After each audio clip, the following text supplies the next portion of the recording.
Còn gì nữa không, em chửi anh lần luôn đi. Anh nghèo nữa.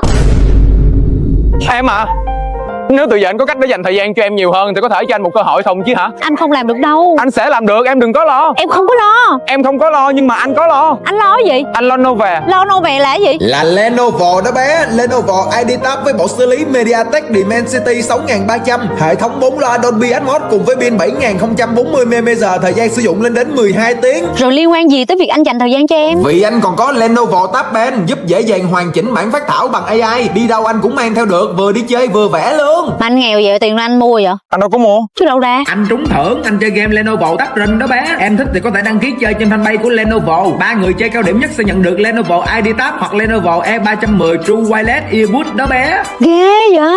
Ghê không? Ghê. Ghê rồi, ngồi yên đi anh vẽ cho tấm chân dung nè. Em, anh vẽ cho.